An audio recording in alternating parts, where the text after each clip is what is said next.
जातीय जो गणना जो हुआ है जी।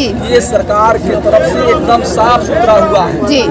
और वो जाति वही जो चिल्ला रहे हैं कि उनकी संख्या कम थी और सभी क्षेत्रों में उनकी भागीदारी ज़्यादा थी, तो अब तो उनका गिनती हो गया है और गिनती में ये स्पष्ट हो गया है कि उनकी संख्या क्या है। उनको डर है कि सरकार जो है ये स्पष्ट है कि जिनकी जितनी संख्या भारी उनकी उतना होगी हिस्सेदार। आज का जो कार्यक्रम श्रम संसाधन विभाग की तरफ से यूसीडब्ल्यू बोर्ड की तरफ से विशेष अभियान के तहत आज राघोपुर प्रखंड के ये प्रखंड कार्यालय परिसर में आयोजित किया गया है।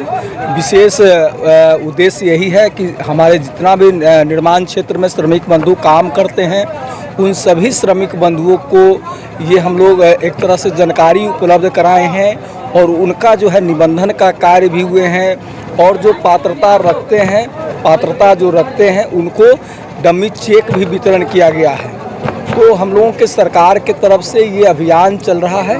ये अभियान जो है सभी बिहार के सभी जिलों में हम लोग घूम करके लोगों को प्रचार प्रसार कर रहे हैं कि श्रम संसाधन विभाग के तरफ से जो योजनाएं चलाई जा रही है उस योजनाओं का जानकारी देना और उनसे निबंधन कराना और जो भी पहले से निबंधित श्रमिक हैं उनको उस योजनाओं से लाभ पहुंचाना। किस तरीके से लाभ पाएंगे, जिस तरीके से बहुत सारे लोगों को इसके बारे में पता नहीं है, तो किस तरीके से पता होगा? हाँ, इसी सब जानकारी के लिए जैसे BOCW के तहत जो निबंधित श्रमिक है उनको 16 योजनाएं दिया जाता है।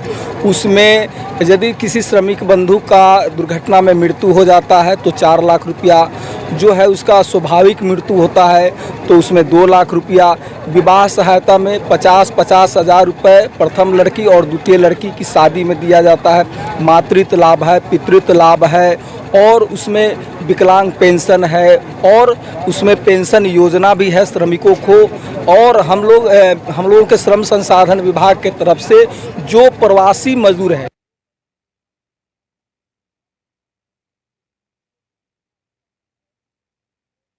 बिहार से बाहर जा कर के काम करते हैं, यदि उनको दुर्घटना हो जाता है तो उनको श्रम संसाधन विभाग की तरफ से 2 लाख रुपया उसमें उनको पैसा दिया जाता है। सर, इस योजना का अधिकतर जो लाभार्थी को मिलता है वो योजना का अनुदान मिलता है वो अधिकतर बिचौलिए खा जाते हैं सर। ऐसा नहीं है, अब तो सीधे जो है उनका योजना को ऑनलाइन किया जाता है और सीधे योजना का लाभ उनके श्रमिक के खाते में जाता है। तो बिचौलिया जो कहीं होता होगा तो उनको कहीं उसमें गुंजाइश नहीं है, सीधे जो है श्रमिक को उनके खाते में दिया जाता है। खास करके तेजस्वी यादव का गढ़ माना जाता है राघोपुर और आज आए हैं और कैसा लगा? श्रमिक बंधु है और कार्यकर्ता लोग है, बहुत ही एक्टिव कार्यकर्ता है, इनसे मिल करके और इन सब लोगों का सहयोग रहा है, तभी इतना भव्य कार्यक्रम यहाँ ये श्रमिकों का श्रम विभाग श्रमिकों का द्वार जो है ये कार्यक्रम हुआ। सर, बक्सर में रेल दुर्घटना हो गई, क्या कहेंगे? जनगणना की है उस जातीय जनगणना पर आपका क्या विचार है? आप क्या माने, जो सरकार बहुत आदमी कर रहे हैं, विपक्षी कर रहे हैं कि ये जातीय आंकड़ा जो है वो गलत तरीके से पेश किया गया? नहीं, सही हुआ है। देखिए, जातीय जो गणना जो हुआ है जी। ये सरकार की तरफ से एकदम साफ सुथरा हुआ है जी। और वो जाति वही जो चिल्ला रहे हैं कि उनकी संख्या कम थी और सभी क्षेत्रों में उनकी भागीदारी ज़्यादा थी, तो अब तो उनका गिनती हो गया है और गिनती में ये स्पष्ट हो गया है कि उनकी संख्या क्या है। उनको डर है कि सरकार जो है ये स्पष्ट है कि जिनकी जितनी संख्या भारी उनकी उतना होगी हिस्सेदार। सर, एक क्वेश्चन लास्ट, बक्सर में रघुनाथपुर में इतना बड़ा रेल दुर्घटना हुआ है, उसको लेकर क्या कहेंगे सर? आप तो समझ रहे हैं कि सरकार को सभी क्षेत्र केंद्र सरकार क्लियर है और 2024 में भाजपा की सरकार जो है समाप्त होने वाली है।